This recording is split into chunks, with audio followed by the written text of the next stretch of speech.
Hello fellow compatriots and welcome to yet another review. Today we're going to be taking a look at Generation 2 Vorox. Now, this MOC in particular was designed by Elena Voltepes. I merely made the MOC, so all the artwork goes to her.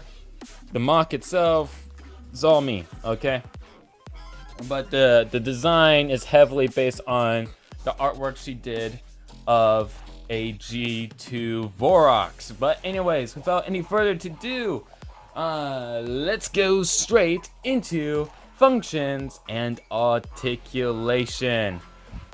Now, before we begin, I want to first talk about how tall this guy actually is. He stands roughly about to the tail. He is 9.5 inches tall, and the centimeter measurement will be up in the corner. Now to the head, he is actually 8 inches tall, so the centimeter measurement will be up in the corner as well. Now, without further ado, let's go straight into articulation. Now, ball joint at the ankles, ball joint at the knees, ball joint over at the upper leg.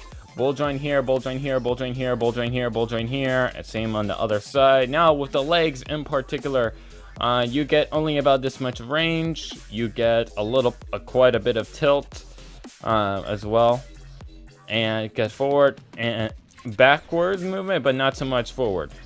Forward is minimal. Now I could put a friction adder here, but that would be too much like 2015 Tahoe. Want to do something a little bit different. So yeah, that's all that, and also the shoulder pads move. Nothing at the head. However, as you saw, there is a function to the head. But first, I want to go over, all these are jointed. All this is jointed. So you get sideways, you can curve it down, you know, what have you. You know, you can do whatever you want with this tail. It's posable. And I think it looks pretty nice. Well, anyways, function number 1 is the arm swing function. So as you saw, twist of the gear, and you can get him to swing, and it stays up, you know, because it has the friction, just like the original G2 Toa and what have you, all the G2 figures. Now, the other feature that you noticed that you came for this video exclusively for, besides it being a G2 Vorox, is the fact that this guy can shoot a skull spider out of his face. Okay, so let's go straight into that and show how that works. Now, first of all, you need him in the right pose. You go ahead, angle this, angle that, angle that. And that's kind of like part of the reason why I made limited articulation, just so that I can have this function work. Now, you want to put your thumb over in here where the gearbox is at, and another at the top here. Now you can also pinch this, but like that, but for the sake of it, I'm gonna do it like this, just so that you guys can see. And then press, and he shoots out the skull spider. He shoots it out. So do that again. And it went off camera.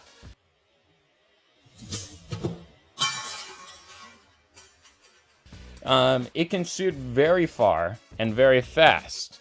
So to get an idea, let me go ahead and put it back here. And as a matter of fact, we're gonna try to scooch this back as much as possible, but he did shoot it quite a ways. So he does shoot the G2 skull spider using a G2 head, no less. So let's go ahead and do that again. And there you go. He stands on all fours, ready to attack and pounce.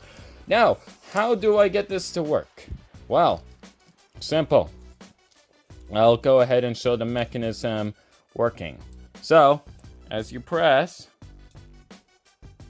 so does all the ligaments here, and this rises up.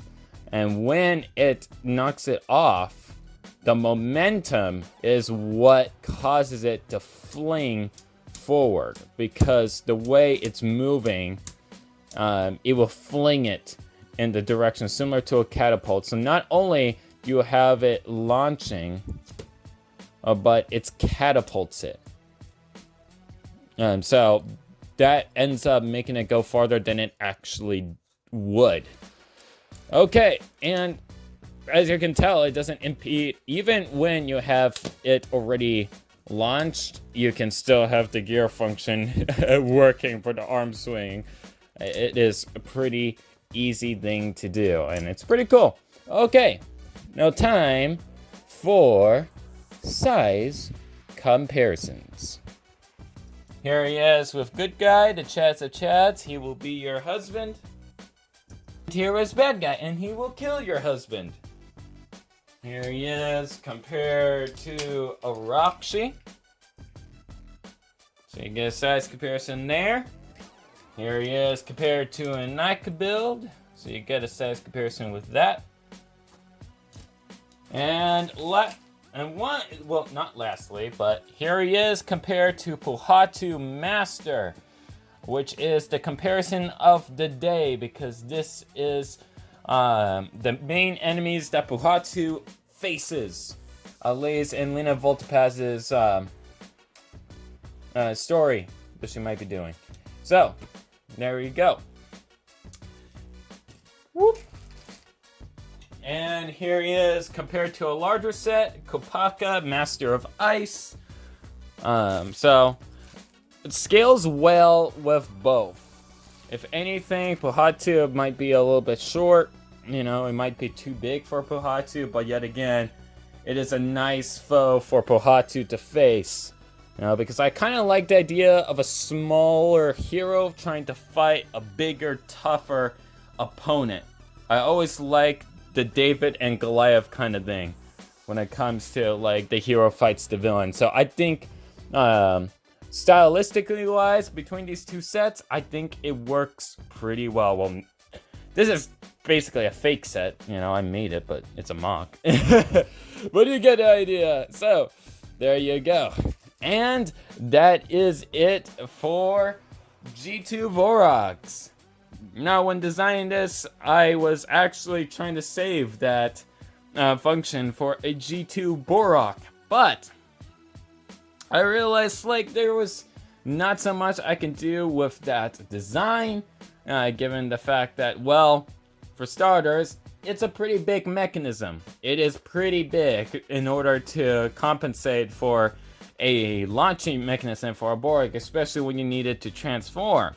Hence is why I opted to put it on the Vorox, because I felt the spider motif will work well with the scorpion motif. I mean, in the original set for Puhatu, the skull spider was a scorpion, you know, so I basically put 2 and 2 together and made both arachnids one big giant arachnid that's absolutely terrifying.